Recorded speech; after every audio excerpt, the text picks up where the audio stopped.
Good and evil in fiction is often black and white, with clear battle lines between the two sides. The good guys are always good and merciful, and the bad guys are cruel and violent. But in the real world, the ideas of good and evil aren't so black and white or clear. Is it good to fight to defend your homeland? Even if you intentionally spread disease amongst your enemies and publicly execute all prisoners of war? Is it evil to deny someone their freedoms and basic rights, even if doing so would prevent them from directly ending hundreds of others? Today we get philosophical as we discuss the good, the bad, and the relative on Why Aren't You Talking About This, Nerd?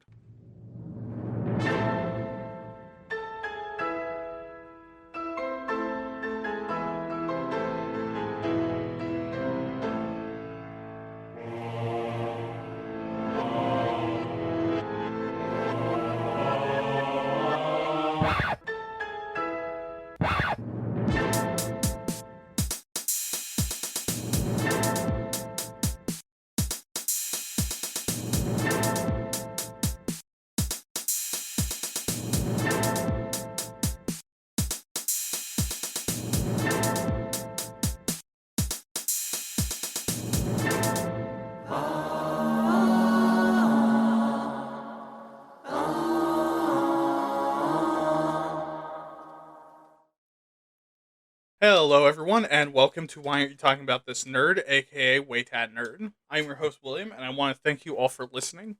It means the world that you are. You know, if it's the hate listen, or you're being forced by a friend of mine, or being held prisoner and this is being used for enhanced interrogation, it's good to have you listening. Blink twice if you need help. Being the first episode being written and recorded since the launch of this podcast, I normally doing emails that can't wait in the section as well. However, as of the time of writing, and the time of recording, I haven't happened to get any of those, which means we're going to skip that part. Now, normally this is also where I'd give updates, but I'm working my ass off as is to put out episodes, and I'm broke as fuck, so don't be expecting any merch updates anytime soon.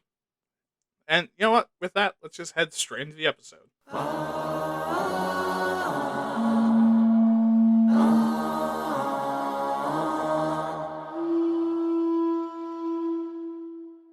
Well, just getting right into it, today we're going to talk about good and evil.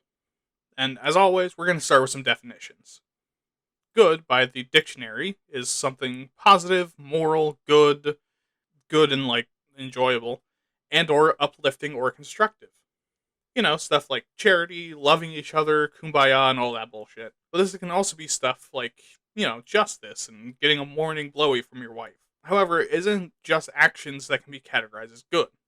Food, water, and pets are usually considered good as concepts, even though they aren't really necessarily tied to any actions. Because if you strip away the meaning of the words and the definition and look at the common elements, it's all the stuff we like to happen. Evil, meanwhile, is something amoral, immoral, wicked, or just bad or negative, which is stuff like selfishness, driving a Dodge Ram and adhering to the stereotypes of that exact thing, and crimes I'd rather not say this early into the episode. And just like good, this can be applied to things you may not immediately think of, like rudeness and jerking it to furry porn. Kidding about the furry porn, kind of. And stuff outside of our control, like storms, flooding, and disease, have also been categorized as evil. In this case, the stripped down definition of evil is all the stuff that we don't like happening or seeing. Now, disregarding the dictionary definitions, we can also go by the more modern ideals of good and evil, which are more defined by actions. So, good is defined as life, charity, happiness, love, justice, and just generally being inoffensive towards people and being helpful. While evil is deliberately doing something wrong, discrimination, humiliation, and needlessly doing harm, which can be simplified as being a douchebag. If you have more than a single brain cell bouncing around up there, you can see why these definitions aren't like other definitions we've covered on this show or on WAYTAT. Go listen to that, by the way. For other topics, the definition is pretty clear, even for social constructs like race from last week. But good and evil aren't like that. In addition to being very clearly just opposites of each other, it's also very clearly relative. I mean, think about it. Let's say you're in a country whose whole culture is based on conflict and warfare being good, that strength is measured not maturely using it, but having a hissy fit tantrum and killing people. In that case, the ideas of harm and cruelty aren't necessarily evil. Or say you're in a tribe that's going through a famine and your neighbors refuse to feed you, so you attack them and steal their food. Sounds like justice, right? Their greed repaid with you violently and justifiably bouncing their skulls off your fist. But from their perspective, these dumb motherfuckers didn't plan ahead, and you barely have enough food anyways. When you very reasonably tell them to fuck off, they come back the next day and force you into grief and starvation too, which is evil. Now, from an objective view, this might come across as an unfortunate situation that could have been avoided if everyone was a little nicer, but very rarely is anything given to us from an objective stance. Now, before we keep talking too much, I want to touch on a little philosophy before I keep complaining to you about how there isn't a end-all be-all authority on what good and evil is. Questions we're going to get into this dip into the kiddie pool is about what we consider good and evil to be. These questions I'm going to dub as rules, origin, and purpose. Beginning with rules, this is the question of where does good and evil come from and what their nature is. It ultimately comes down to the question of if good and evil are subjective or objective. On the subjective end is that the meaning of what good and evil things are is dependent on who's asking. This would be most like how secular groups think in the real world, and using it in your writing implies that there's other sides to the story. For example, in your grimdark space adventure series, the crew of your ship you follow are the protagonists and feel like the good guys, but you fully admit that to the empires they're constantly running away from, they're some of the most evil people in the galaxy. On the objective end, good and evil is dependent on the opinion of some overseer being, or that good and evil have literal defined lines within reality. Commonly used in a lot of fantasy, and is also used by a lot of real world religions.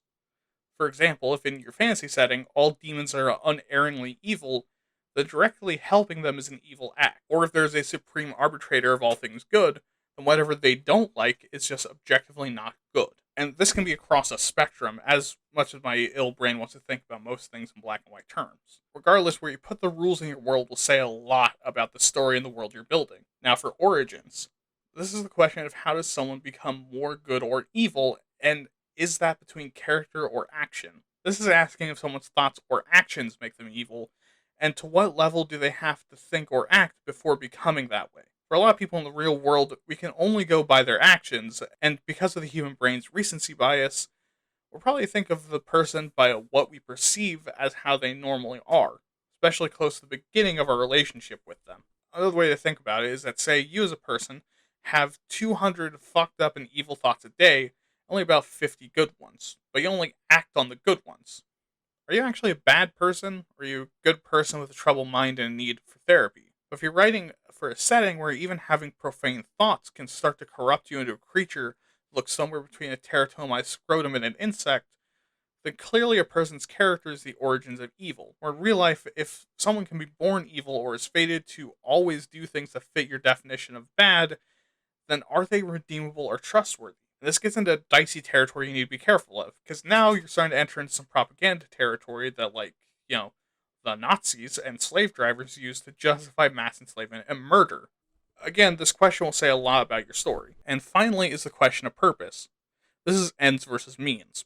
Basically, this question asks if the good actions taken for evil means makes everything along the chain evil, or if that good end justifies all the evil actions done along the way. And just like the other two, be fucking careful with this, because this is often the justification for wars and violence that doesn't have to happen. For a fictional example, purely fictional example, consider the king of a nation decided that in order to secure both the resources of a far-off nation, as well as rescue its people from a tyrant, he needed to invade them. But seeing no immediate reason, he uses the very real past events of them performing acts of evil on their own people to justify it. In addition, he realizes that he can use the idea of stabilizing the region and giving power back to the people who live there to be an excellent way to establish a good relationship with whoever he puts in power, making the entire region a powerful economic and strategic ally and improving their lives. And fast forward almost 30 years later, and that kingdom is still there, and in some cases performing just as evil actions as the initial tyrant,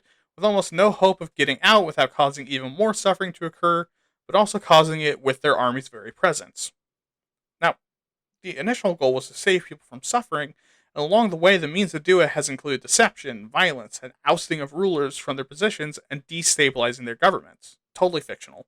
But what this forces you to ask in your story is, to what point do the ends justify the means, or the means redeem the ends? And given how controversial and arguable all this feels and how difficult these questions can be to address, why did this shit even take off for storytelling anyways? Well, because like how we covered in the very first episode, stories are used to educate people. And given how complicated and usually subconscious a lot of culture is, it's not really something you can just sit people down and lecture them on. So, what's the solution for ancient humanity? Tell a story that gets the point across. And how do you make people follow the rules of society laid out in the story? Make a black and white morality tale that teaches them that bad things happen when they cause bad things or break rules. And largely, this has been the place of good and evil into modern storytelling and even into tellings of history. Make the people that we want our culture to emulate look like heroes, even when there's a lot more nuance to their personalities. Like Teddy Roosevelt. Like, sure, a lot of his narrative has been as a badass hero that refused to back down from a challenge and even stood up against big business. But he was also pretty racist towards Native Americans, intentionally split the vote out of pride, and got motherfucking Woodrow Wilson into office. Spread nasty rumors about Taft that unseated Taft's title as the Trust Buster, and was pretty war hungry. And the villains of our stories become a lot flatter too when we describe them in our accounts of history as evil, like in English centered stories about Norse Vikings and culture, or the Muslims from the Crusaders' perspective. These stories flatten that the Norse and Muslims were both very real people with thoughts and feelings, and that they probably had their own perspective on good and evil, and these Europeans, spreading the word of Jesus like a dog wiping its ass on the carpet, probably weren't the good guys. Now, something I want to bring up that relates to good and evil, called the bell curve of normality. This concept was introduced to me by Overly Sarcastic Productions on Trope Talk. Also, go watch them, they're excellent. What this is that many cultures have a list of things they consider to be normal, as well as a list of things they consider to be heroic. And when writing from within that culture, something that a lot of people do automatically is make their most normal character their most heroic. And why is that? Because, like we've likened good to already, it's a trait that society likes, which also usually means we call those traits normal. But all the other rarer traits are pushed to the sides of the curve, and these traits are usually reserved for villains, supporting casts, anti heroes, Deuteronomists, and other unimportant or morally dubious and questionable characters.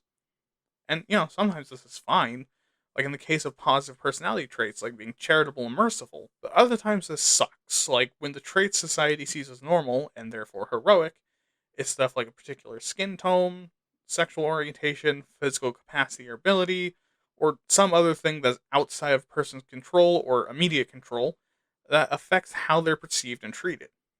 This bell curve of normality in the conversation of good and evil is important because once you see it, every single villain and supporting character you see begins to fall into place along the spectrum. And the thing is, I don't see this as intentional or a hostile maneuver from the big bad boogeyman. Rather, I think this is something deeply ingrained in our perception of good and evil, and it's something in the thousands of years before we really start to examine it as deeply as we do today was just the reality of the world. Speaking of which, let's get to the history.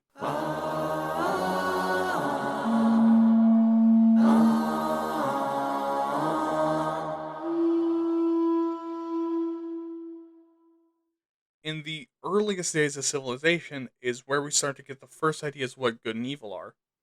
Archaeolinguists have found that just about every civilization and every language to have ever come about has a word for both good and evil, usually related to stuff they liked and didn't. And this also probably extends back to when humans could distinguish two grunts meaning different things and had two brain cells bouncing around in their skulls. Some of these early civilizations would include ones like the ancient Egyptians, the ones building whole ass pyramids while some of my ancestors were hunting mammoths. Their word for good was ma'at, which also means justice, order, and cohesion, while the word for bad was isfet, meaning chaos, disorganization, and decay. And these make sense, since for an ancient human, your food rotting would seem pretty fucking evil.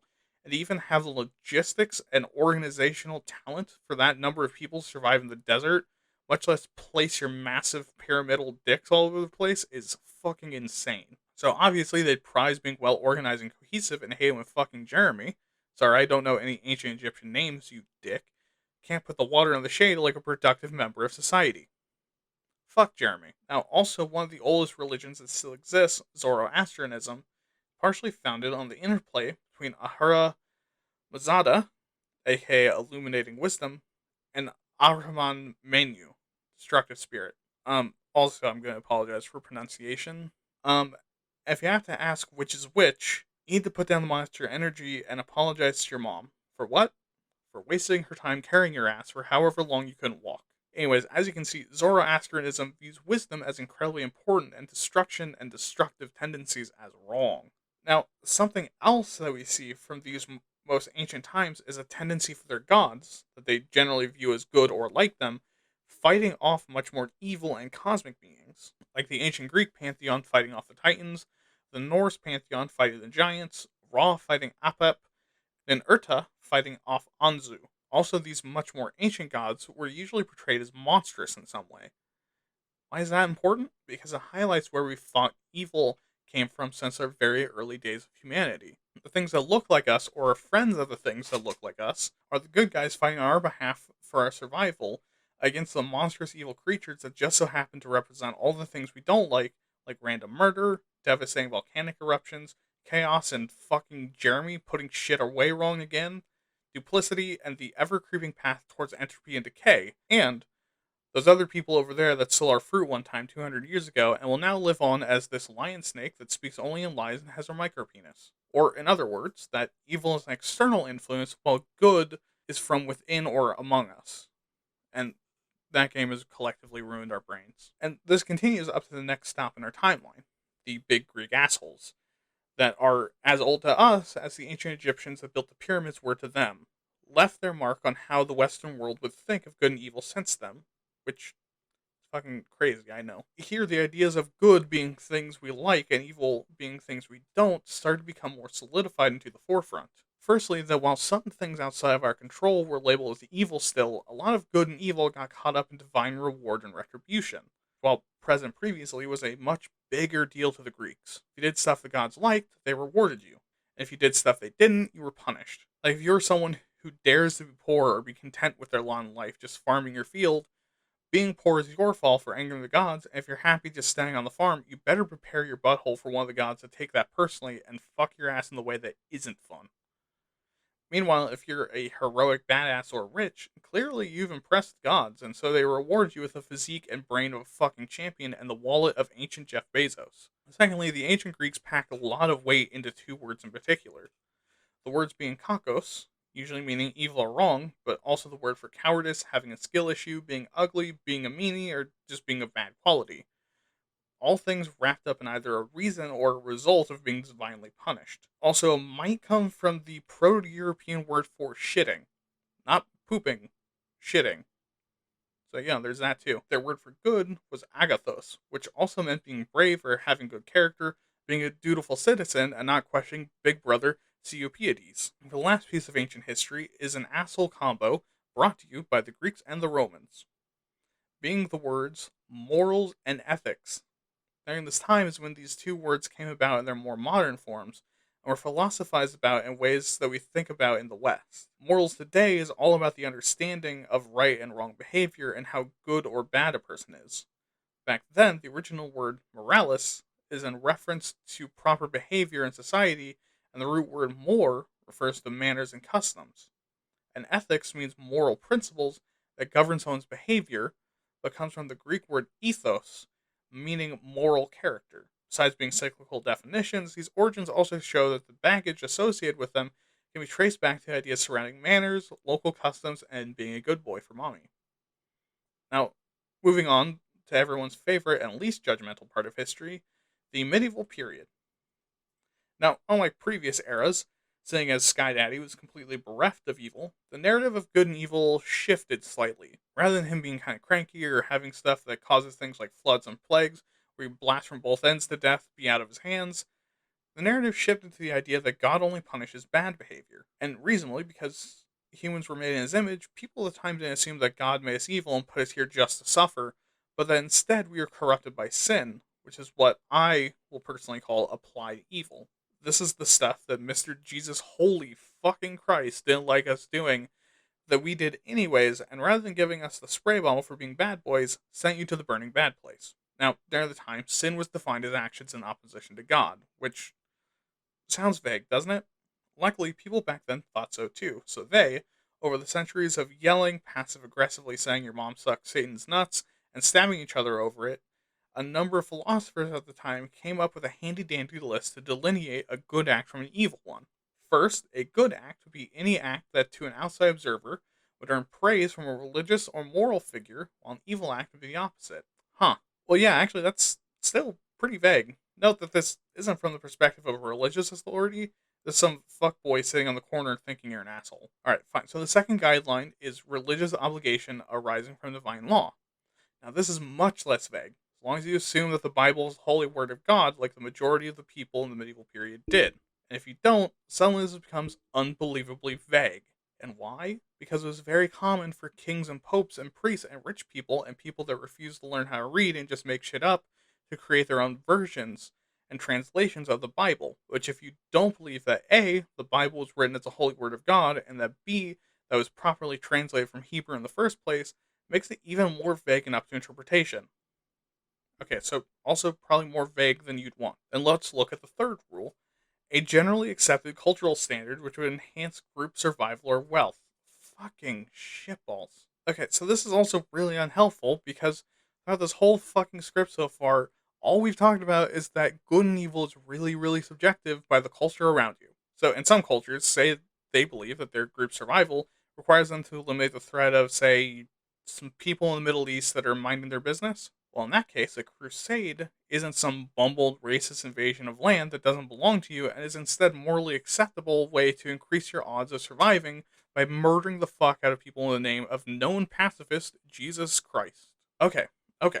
Surely the fourth rule actually clears this up, right? So a good act would be a natural behavior occurring because of a strong positive emotion, while an evil act would be a natural behavior occurring from just as strong negative emotions. Okay, so murder is bad because killing is a natural way to release your intense baby rage at someone cutting you off on the highway. Making a baby is good because fucking the everlasting shit out of your wife is a natural behavior that occurs because of a strong feeling of love. Easy.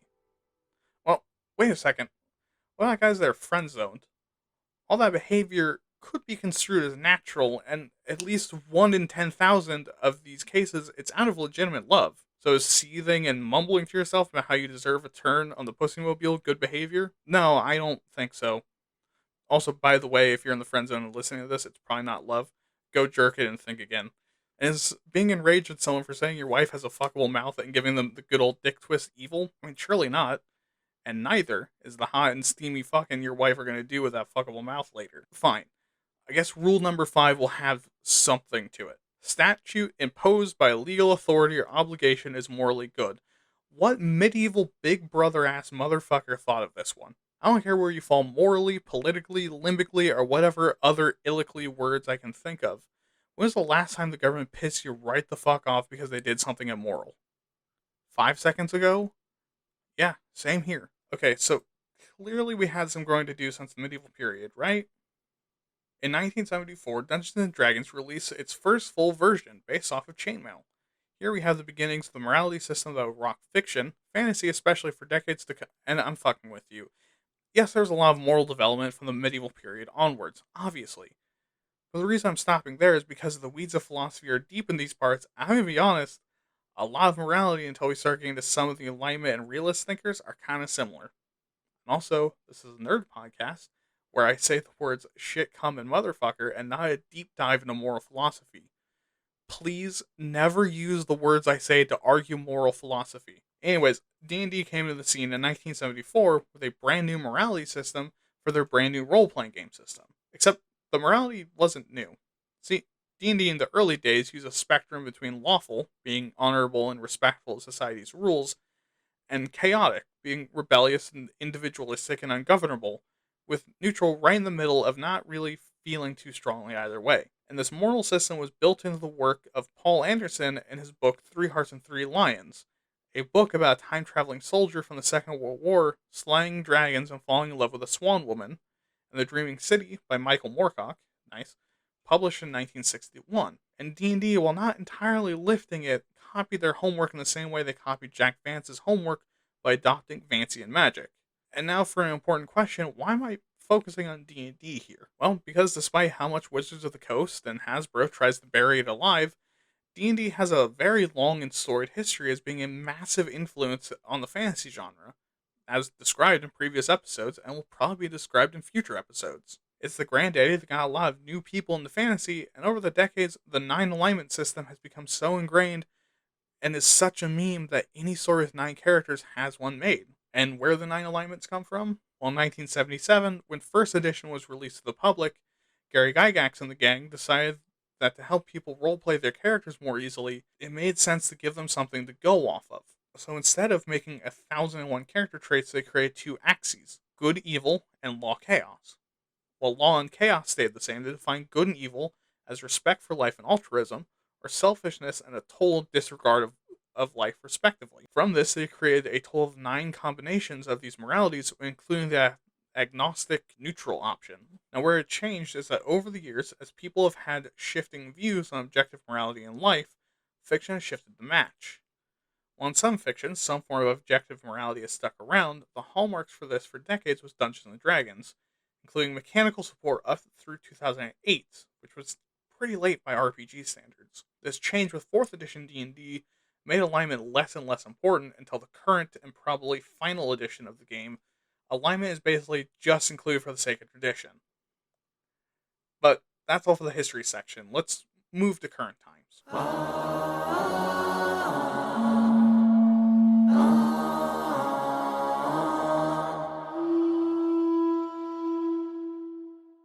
So where does this leave the use of good and evil now? Well, like the other things we covered, in a kind of controversial position. And why is that? Because people are starting to examine why we use certain metrics to determine good and evil, and why we continue to use antiquated ideas of what is right and wrong in our fiction, especially when it's painting an entire class of people as good and evil. Hobgoblins in a lot of fantasy settings are much larger, smarter, and braver versions of goblins, with all the same shitbag cruelty that goblins usually portray. And in addition to this, they're usually vaguely Eastern. This sounds familiar, right? Well, using them as an example, a lot of creators included a lot of Eastern influence in their writing and creation of hobgoblins, and included some of the worst parts of their cultural influence to portray them.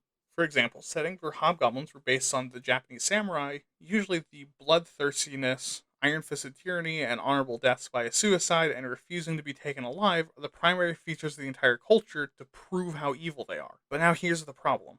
People started to examine this closer and actually look at the world being built. Things felt a little fucky. Because yes, tyranny is bad and so is bloodthirst.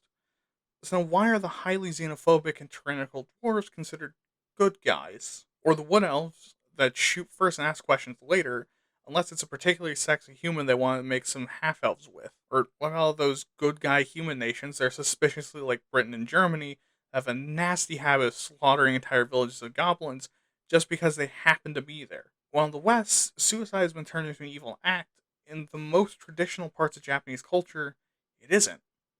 So taking that from the samurai as a representation of being mindless, barbaric, evil creatures, showing your lack of cultural awareness. Or how snake people are very often linked to the Aztec, Mayan, and ancient Egyptians, where practices like human sacrifices are painted as evil, and the irredeemable snake people, who have families and loved ones and might even just actually be a painter taking a walk in the jungle when you snuck up behind and scalped them, are painted all the more evil for it. When these are real world cultural practices that were done by a wide variety of very ancient cultures, the Aztec just get the brunt because they're the ones that got motherfucked by the rejects of Spain so hard they turned into Mexico. And think about good as well. Again, why are the ultra capitalist ancestor worshipping super racists that dwarves are usually depicted as the good guys? We fucking hate racism and ultra capitalists, right? Or how the high elves in a lot of settings are again super fucking racist and also snooty as hell and only help you when it's convenient for them. All these things in real life are considered, if not evil, pretty bad. We still use them as the stock good guys. So with all of that, there's a good number of people who have leaned really far away from using moral systems like good and evil in their writing, and have instead chosen to focus on the people of their stories believing people things. And even in settings where there are hardcore bad guys, usually the other bad guys are actually pretty understandable and even have hobbies that aren't eating puppies from the back feet first or mugging toddlers. For example, in Warhammer Fantasy, pouring out for the homie, the biggest, baddest motherfuckers on the block are the Chaos Gods. Khorne, Tzeentch, Slaanesh, and Nurgle are irredeemably evil because they feed off of and are built from negative vibes. Their demons, and by and large their worshippers, are pure evil, but the greenskins aren't typically seen as evil. more just destructive and couldn't be fucked to care about anything but fighting, and are usually portrayed as a force of nature, if anything. Or the Dark Elves being a crumbling society making hard choices, ruled over by a sociopath obsessed with having a hissy fit because his actual mommy, Marathi, is corrupted by Slanesh and keeps getting in his head. Even like the Tomb Kings that kill indiscriminately and are imperialist swine are given some redeeming qualities because they're operating off of a much older morality system and are doing the funny frog scream because their entire civilization shit into its own head and died because of one single asshole and his big black pyramid. Now, the other thing that we see is how good and evil has been redefined. While it still means stuff we like or don't like, the actual lines have gotten a lot more vague, much less tied to like someone's moral character and their state of birth, and much more to how they act. Now, good describes just vaguely being positive, charitable, and not being an asshole to people. While evil is more focused on being a sadist, enjoying it when people suffer, or a sadist, and trying to cause more of it, or being a sadist, or just generally being selfish to the point of hurting people around you, or being a sadist. Even more extremely, there's an entire branch of philosophy discussing if even the idea of evil is relevant or means anything anymore. And before you panic, this is most philosophy we're going to get into today. Don't worry. So, this idea comes into the debate between three groups: the evil skeptics, the evil revivalists, and the moral skeptics. The evil skeptics believe the idea of evil doesn't work anymore. And why is that? Because it doesn't describe why something is shitty. I mean, think about it. The idea of evil is really contextual, and even the right moral context for the culture you're referring to, it can be too vague to really accurately describe anything. For example, in America, someone blowing up places of worship because they're racist is evil. But so is taking apart a human and eating it because it rocks your balls. Are these both evil? Yeah, obviously. But does saying they're evil really describe anything about the level of horror and why they're so bad? No. So evil skeptics think that in general we should abandon the word and concept of evil, and by extension good, because it doesn't actually describe what the fuck we're talking about. Applying this to fiction, it's like making the servants of your Dark Lord evil because they're bosses, but also making Geneva Convention denier Von Corpsefucker evil because his name is descriptive. These don't tell us why these people are evil, but if you describe it, it does. Like saying the servants of the Dark Lord are evil because they knowingly support and advance a tyrannical and cruel regime, actively killing innocent people and pulling nature's tongue out through its asshole.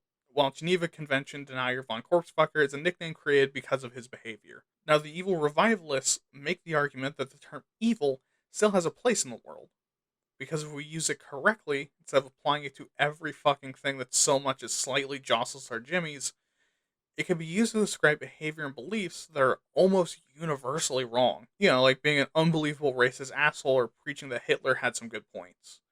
Things that deserve the tag of evil. By doing this, we know, even without knowing enough to understand, was morally reprehensible and is deserving of either correction or elimination. Kinda yikes, but I get it. I think beyond a certain point of scumbag, you can't be saved and you just gotta kind of toss the whole person out. Now, how do you apply this to fiction? Well, by not overusing evil. If you're writing a sci-fi story and every third alien is described as an evil empire bent on genocide of all other species, at some point your audience is going to go, who let these assholes in here? And they have to answer that question with more than, I did because I think it's cool when people do a genocide. Don't take that out of context, please. If you instead let everyone be kind of a dick, if that's a story you're telling, or just generally treat people like people, and then at the climax of your story, have a bunch of creatures pop up and have people in your story that are kind of pricks be like, oh fuck, they're evil as shit. Suddenly you've earned more audience investment and your story isn't whoops all evil. Especially if you back it up with actions that your audience can only describe as evil. Now for the final group, the moral skeptics are unsure about using morality as a judgment anyways. Because morality is one of those things that regardless of how you slice it, will always be relative. Will there be general agreements across human cultures and societies? Yes, but even those agreements have caveats. Like, is murder wrong?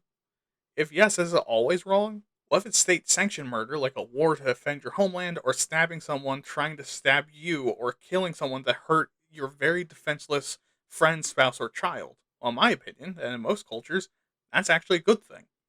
What about charity?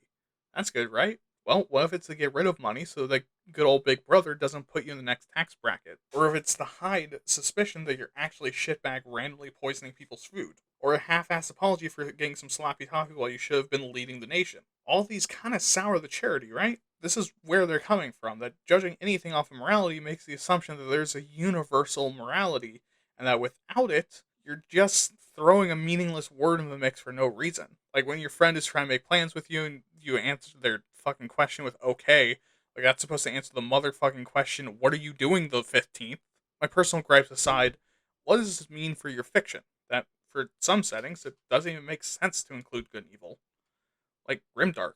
If everyone says "you evil bastard" in Grimdark setting, they could reasonably be talking about anyone in the room. Like if you had a spaceship admiral responsible for more planetary mass extinctions than Andrew Tate has been a fucking weirdo around other human beings, walk into a room with a techno fascist that's intentionally killed a child more than once, a bondage elf wearing human skin, two dudes that love fighting just because they like to see a corpse turn into fine mist, the person who is wholly responsible for entire civilization pressing the "lol time to die" button, and a funhouse mirror and said, "You evil bastard," who is he talking to? Similarly, in a setting where everyone seems to be the good guy, and this is just a fucked up situation where they had to fight, what's the point of saying good when we all know that they're the good guys? That aside, there are still quite a few holdouts that keep good and evil in fiction.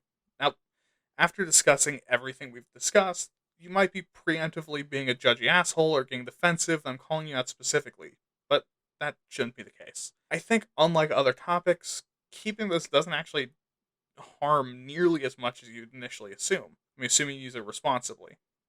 So, what are the reasons to keep it? Well, that first and foremost, good and evil is useful because it's a vague concept that we can generally understand. This kind of divides into multiple subpoints. Primarily, this lets you say the word evil in a situation where your audience is still buying into it and invoke all that means to your audience without telling them anything. For example, if you want to make a pure Lord of all that is evil villain, it's a waste of time telling your audience what that means.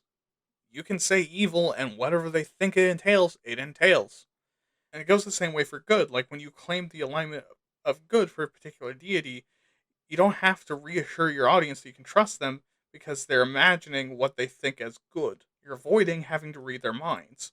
This means that they stay invested much easier while reducing your workload because you aren't listing the traits you perceive as good and evil and outing yourself as the narrator they don't like or trust because of your moral system. Secondly, this also lets you sidestep topics you want to avoid in your writing because you either want to avoid the censorship board or you care about your audience's mental health. For example, if you're running a role playing game and one of your players is heavily sensitive about mutilation and injury, you can describe the room full of bodies as being desecrated beyond imagining by an evil creature, and you don't have to describe what that looks like, and everyone can use their imagination up to their comfort level. Or if you want to avoid any mention of abuse, you can use the blanket term of acts of evil to describe it instead and allow your audience to either understand what you mean or attribute other acts to it that to them seem just as evil. While it might seem like it wouldn't apply to good, it does just as easily. If you have players of differing and incompatible moral systems and you don't want to deal with another fucking argument at the table, you can just say good acts.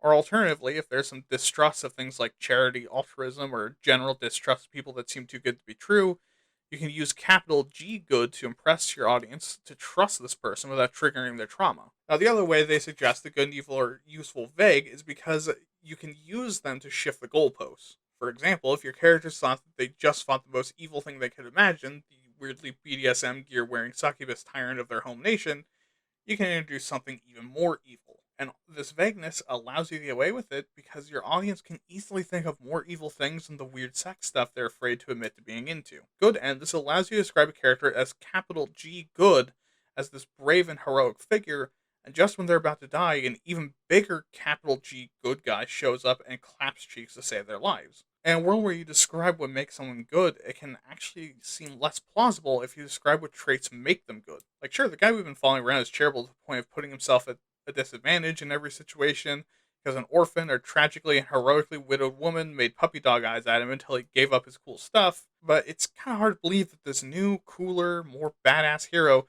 is even more charitable when they have all the level 99 legendary gear that could solve world hunger if they sold it to the right person. And obviously, this is a pretty glaring downfall. Moving the goalpost without explaining yourself or doing it too often makes people hate your story because they know you're going to pull the rug out from under them again. What's their other reason? Well, almost exactly the opposite.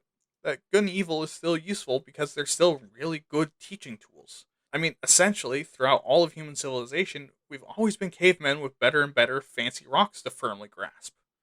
So it makes sense that if stories including good and evil have been a good way to teach people for all that time, then it would still be a very effective way to teach people now.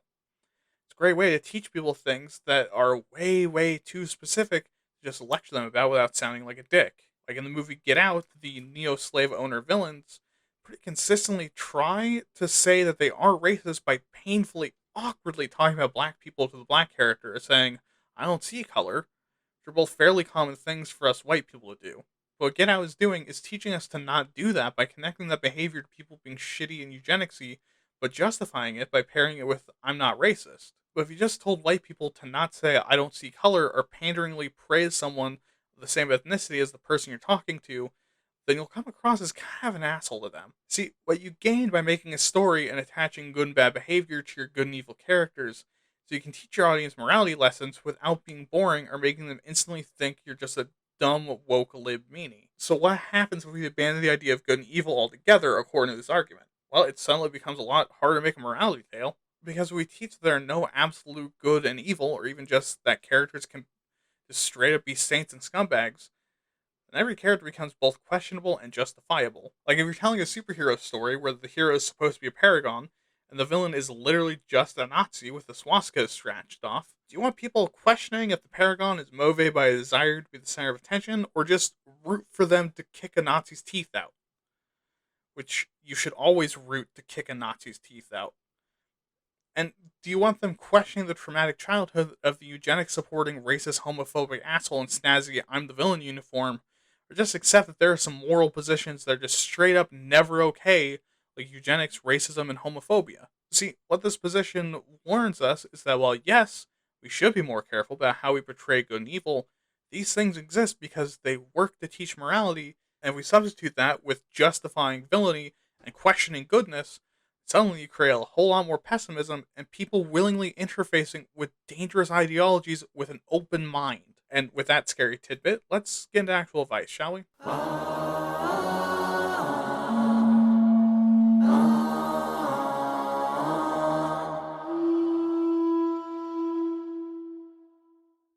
So we're doing things a little differently this week. Instead of telling you why this even matters first, I'm going to tell you how to write good. Because let's face it, you'll probably find some avenue to use both good and evil in one of your stories, and I think the why will be a lot easier to explain once you already know how to make it fucking terrible. So let's start with some terminology. The first is the kick to pet spectrum. Moral question is any situation you put your character in to demonstrate their goodness to evilness by presenting them with a scenario that will not change if they do nothing, but presents them with the ability to do something generally universally considered either evil or good. And the spectrum gets its name from the situation of your character coming across a harmless dog that approaches them. An evil character will do something towards the kick end of the spectrum, where they will just straight up hurt the dog for no reason. While a character on the good side will do something towards the pet spectrum, where they'll be kind to the dog. Now, the spectrum is also used to show a hero as problematic or a villain as redeemable. For example, say a villain is kicking the ever-loving shit out of the hero they've wanted to kill since the first episode, and the hero decides, fuck it, I'm not going out without shooting that fucking dog. Takes aim at a random dog because they're pissed off or just spiteful or have decided to be evil before they die. And rather than ignoring the crime against dogs that's about to happen, the villain jumps in front of the bullet and then goes, dude, what the actual fuck? That dog did nothing wrong. And this shows your audience really succinctly that this hero is a fucking asshole. There's more to this villain than just being a bad guy. They care about innocence and at the very least think dogs don't deserve to suffer. But you also need to be careful with this one because now your audience might be rooting for that villain because audiences will watch someone murk 500 faceless humans and not bat an eye, but will never forgive a character for killing an animal by accident. On the other end, if you want your villain to be redeemed, never let them kick a dog. And if they pet the dog and aren't redeemed before you kill them off, people will make really cringy sad boy hours memorials to them, even if they're a sociopath that glassed the city out of spite, but did give the dog head pats. And this relates to the other useful term, being the moral event horizon. This describes at what point a character is completely irredeemable and is just going to be a complete asshole forever in the eyes of your audience. Like kicking the dog, for example. Or having a hissy fit that your son isn't in charge of the universe, and whole ass ending the multiverse out of spite. Not naming anything specific. And the thing is that once a character passes this event horizon, your audience wants them to fail. If you cross that line with your audience and you know it, you have to give that character a fittingly horrific end. And not forgive them at the last moment and sacrifice a main character for no reason to have a series finale tearjerker that didn't need to happen. Not naming anything specific, and if you don't know you've crossed that line, it can be a disaster for immersion. Like, if the whole point is that the heroes forgive the villain, they change sides and struggle with the horrible things they've done, eventually fall in love with one of the protagonists, and then fast forward to the next generation show, their kids are helping the new good guys, you can't let your villain pass the moral event horizon because this audience will only get progressively more angry they aren't dead yet. And I mean dead. They want them dead. For example, if this villain does something absolutely horrific and traumatizing to their future love interest that fucks them up for a whole season, you've probably crossed the event horizon. Your audience won't forgive that person. But if that turns into a tearful apology later on where these two express their undying love for each other and then grief fuck on the couch, your audience will scream in fury so loud that God himself will tell them where you live so they shut the fuck up. This is especially if you drop hints that it's going to happen beforehand, and your audience will likely be completely thrown out of their immersion by this. But now those under your belt, perf, let's talk about how to write evil. The more fun one. Now, most people in writing evil character will start at the character, but instead start with a story. What kind of story are you telling and what kind of evil would fit? Because there's a lot of different kinds and not every type of story can fit them. Is your story about political intrigue? Then don't have your bad guy introduced by a massive band chanting the word "I'm a cunt" while cutting a cat in half with a spoon. Was your story about your typical vaguely Western European fantasy heroes fighting the vaguely defined Dark Lord? Then introduce them with all the fanfare and drama that deserves. Show their face by sacrificing 12 virgins in an evil looking circle while imps and goblins chant, and have an image of them appear in a cloud of bugs that show up to drink the blood just to talk to their lieutenant in the field. Or if your story is about the banality of evil, make your audience question who the bad guy is until the closing acts of the story. The point is know what kind of story you're writing and slot an appropriate level of evil scumbag. With that out of the way, how do you write this character? Well, write them how you'd write a normal character, but make their fatal flaw be their primary trait. For example, if you want to make a villainous version of Batman, the best way to do that would be to accentuate his paranoia until it's his primary trait and let him act on it. Or an evil character whose flaw is bloodthirst, make that flaw the first thing someone thinks of. But here's the thing. You're still writing a person. Sure, evil creatures can be brainless weirdos doing horrific shit for the same reason that bears shit and I like grabbing my own ass, but that's the least interesting version of evil. And if you're out of ideas of how to write a character that's evil, you could always look inward. Rather than trying to come up with a whole ass character out of the blue, take the things that you think are the worst things about yourself and put them into a character. And boom, interesting villain that you can also concern your therapist with. Take me, for example. I think, despite being told the contrary, that I'm a spiteful, selfish, prideful, lazy, hedonistic asshole that's a massive misanthrope that wishes to do serious and honest harm to the world. Not because I'm angry or bored, but because, like a toddler playing Monopoly and about half of all Magic players, I didn't win, so I'm flipping the table. While this is an abysmal self image, that is an excellent villain. Especially when you throw some of your lesser positive traits, like never truly giving up, into it, that becomes a scary villain of the right story. A character that loves the finer things and feels extremely superior to the world around them, also dedicate their entire life to hunting you down, killing you no matter the cost, is an easy villain to use for everything from high fantasy to superhero mediums and can be at home in most places in between.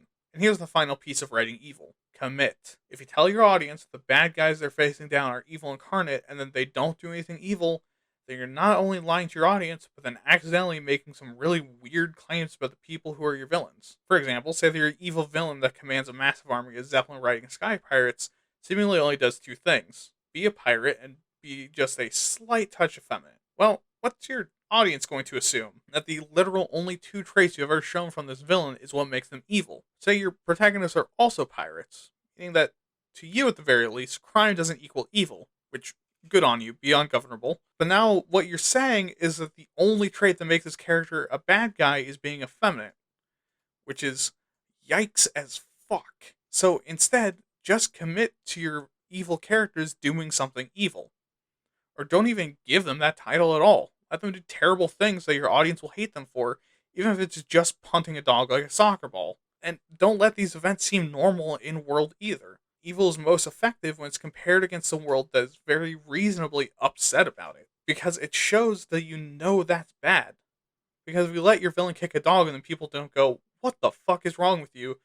your audience might start thinking, "Was that supposed to be a joke?" On the more serious end, if your villain unveils a plan to kill half the entire world's population, and your heroes just go, "Huh, Mondays," you've either entirely removed the stakes or made your heroes look like terrible or incompetent people. If that's the point, let bystanders comment on it, or show the opinions of someone who isn't a shitheel. If there is anyone that isn't an asshole, you fucked up your whole story. And the advice for writing evil things happening is much the same.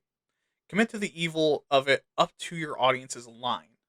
This line being at which point your audience becomes uncomfortable to the point of not reading or triggers their traumas, or calls you an asshole for trying to hurt them. And of course, this is different depending on your target audience, but you probably know that before writing. But for example, if a city is being invaded by an evil army, and they break through the walls, don't shy away from showing what happens when the unwashed hordes of evil Kool-Aid men blast through your city, because it gives context to the horror your characters are facing and increases the tension. And now to discuss how to write good, something that is usually a lot more boring and difficult. Compared to writing the evil character, you can actually just straight up start writing the character. And why is that? Well, by a Western definition, goodness is a lot more universal and much less triggering than evil. Being charitable, merciful, and kind aren't unique to any particular setting or genre. What you do need to figure out in relation to your story is how people react to that goodness. In a superhero setting, for example, a paragon like Superman is almost universally beloved, and the people that don't are actively portrayed as paranoid, because the base assumption for that genre in DC Comics is that the superheroes are the good guys and don't do bad stuff. Usually. But for a grimdark setting, like the 41st millennium of 40k, goodness is surgically removed from most people at birth, meaning that good acts are much rarer without that kind of background context, and usually people who are selfless and kind are turned into toe jam by a Tyranid, or kindly greets a chainsaw sword swung by a super soldier jacked up on Slanishi and coordinate steroids with their teeth. So in settings like that, you need to temper that goodness with an understanding that might get fucking bored. But how do you actually write someone good? Well, I mean, quite simply, give them a relatable and positive motivation, and write them as doing this thing in a way that's constructive, helpful, or uplifting. For example, if your protagonist is trying to rescue their childhood best friend and definitely not a secret love interest based on a childhood crush, then let their actions along the way reflect this desire to rescue someone they love. Maybe they almost catch up to them and then see someone in the same position as them in the exact opposite direction. A good person wouldn't be able to live with themselves if they let someone else go through what they are, so they'll probably drop everything and go back. But it's also important to not make them preachy or win all the time, because some of your audience might think their heroic motivation is fucking stupid. Using the last example, let's say the protagonist is like 14 years old because this is an anime, and the bad guy that abducted their friend is a vampire that is over 500 years old that is abducting girls to turn them into demons. Some of your audience will call bullshit. And if you let your protagonist win every time with no consequences, that part of your audience will really stop caring. If you let them lose sometimes, you've reclaimed their investment. Then you also lose significant portions of your audience by telling them the heroic motivation over and over again in increasingly preachy ways. Like the protagonist above saying he wants to save his friend because he made a promise to always keep her safe to her dying mother, and if she ever so much as cries like she did when her mother died, he'd have failed in his mission. Now, one time is effective. 50 times in 5 episodes, annoying as fuck. Your audience fucking knows that's why, and the more you say it, the more convinced your audience is that the real reason is because he wants to get his dick wet or is trying to convince himself. Which isn't what you're trying to do, hopefully. And the final step to writing good is to make the goodness matter. Very much like evil, if good means nothing in your world, don't even bother.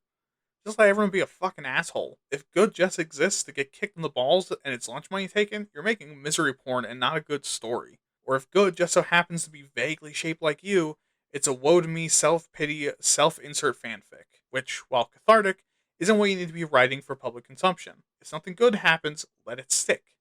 Your heroes rally a city to stand together and repel the forces of evil, and in doing so become stronger, more unified as a people. Let that city be doing well when their heroes return later. Or if someone overcomes their own selfishness and does something kind and charitable, like give food to a starving animal, don't be afraid to rescue the protagonist from a really hopeless fight with a sudden pack of wolves or a druid that's thankful for rescuing their friend. And finally, how do you write the conflict between good and evil? Consider first breaking the mold a little. Instead of letting good win without issue or hand waving away all the other issues that might arise from killing the head of the secret organization of bad guys that would all otherwise be terrorizing the countryside, show the struggles after the main threat is gone. For example, sure, you killed the Dark Lord, but now the Necromancers are trying to start their own army of the undead and are competing with the flesh-eating beastmen for dead bodies, and the two are destroying villages faster than I'm destroying my mental health when I don't have some kind of auditory input. I'm fine. It's also probably worth it to let evil win sometimes. Obviously not win the whole story, but don't be afraid to put the protagonists in situations where they literally just have to run and accept the casualties and costs. Not only adds tension, but you can also have fun little character moments where you cause your audience some consensual emotional distress and catharsis as your party of goody two shoes have to deal with the fact that they all ran away and left their friends behind to get stabbed and eaten. Another thing to consider is to write in shades of gray. It's really easy to get trapped if you write all your antagonists solely on their side of the moral compass. Don't be afraid to make your characters a little gray and a little gay. Very rarely in any armed conflict is one side entirely wrong and the other side entirely right. Let your bad guys have a few good motivations and even have a few good points or good policies. Like if your evil warlord that glasses entire planets actually takes really good care of the people that just surrender and join the Empire, or are doing all of this because they've experienced the horrors of war and want to end it permanently across the entire galaxy. I think your good guys have some darkness in their motives, or have some bad takes, or even be doing some serious harm. Let your heroes make hard choices or be motivated at least in part because they really, really love to fight and kill people. And speaking of which, the last piece of advice is to consider whether you want to use good and evil at all. There's a lot of conflicts you can use for your story and even allows you to redraw the battle lines differently. Make it a war between two nations with opposing worldviews rather than a war between good and evil. Of course, there's other options, and like progress versus preservation, where one side's focused on making the world more advanced and change, while the other wants the world to stay the same. Or individuality versus community, where one side wants to do their own thing and the other side won't let them. There's also hope versus despair, or love versus hate, where one side really wants to see things positively and the other doesn't. These are all options that can change the alignment of your characters, so consider if your story even works with the ideas of good and evil in the first place. And now, let's get on to why it matters.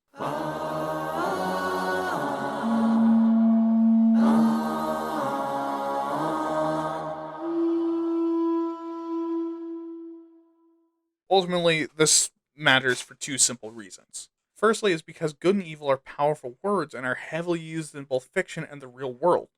And in using them, you're bringing that baggage along.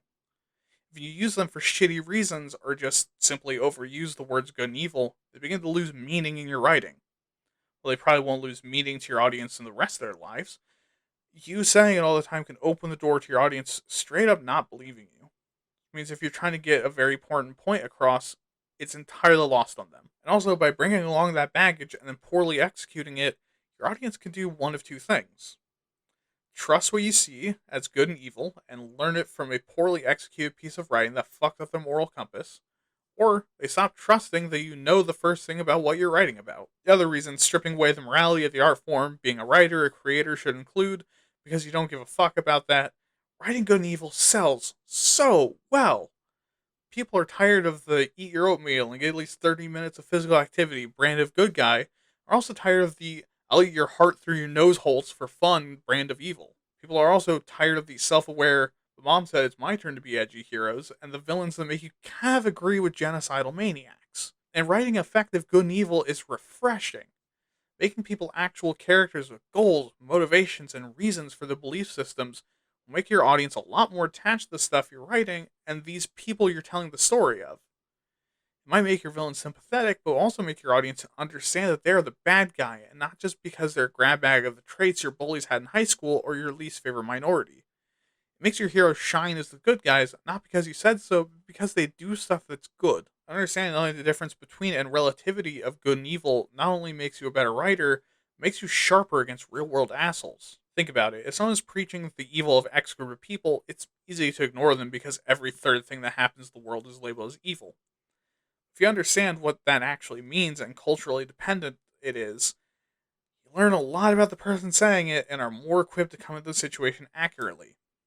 It's not me saying that I've done a public service, just that now it's in your head, you'll actually be paying attention to how people use the words. And the longer you think about these terms and treat them seriously and not just as plot conveniences for storytelling, you get better and better at not only using them, but recognizing when others do. But let's get to my equally brief soapbox.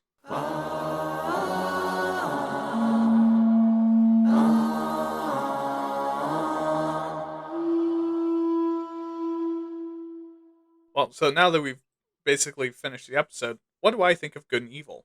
That's hard to answer, actually, because I really love to use them in my fiction, especially playing around with the idea of what they actually entail and what the different flavors or levels are.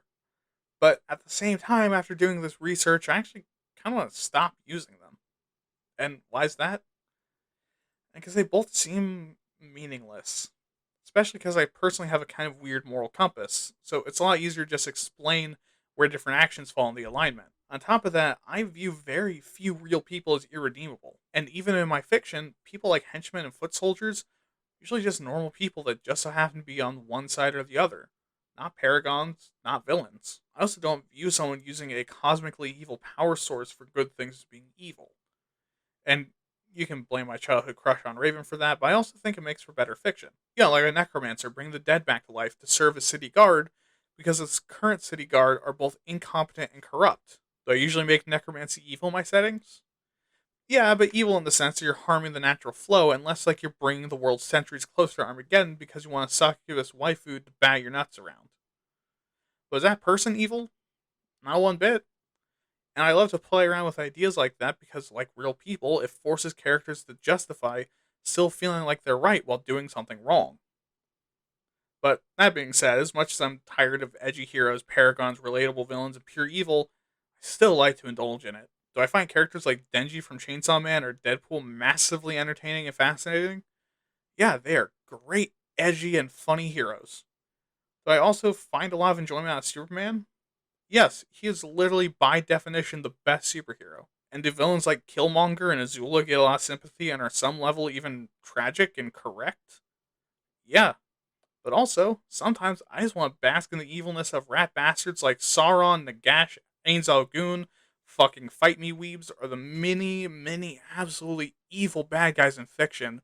Because it is so fun just to see someone be so good at being bad. But, anyways, to the end.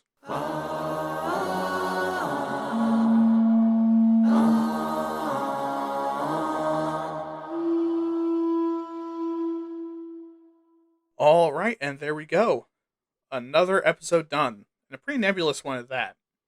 Let me tell you, covering this in poverty this same week was a real ass kicker. Anyways, don't forget to subscribe to this podcast feed, like it, leave a review, whatever else it is you can do on your platform of choice. Send me an email at waytatpods@gmail.com. That is WAYTATPODS@gmail.com. With questions, concerns, opinions, compliments, insults, unactuallys, justifications about why your problematic waifu is an evil, your most hated hero, and all the horny posts your email service allows you to cram into one message. And also, follow me on Twitter at WaytatPods. That is Waytat_pods. Remember, check out my other podcast, Waytat, where I talk about terrible things happening in real life in my home country of the good old US of A. All right. Have a good night. Have fun. Keep writing.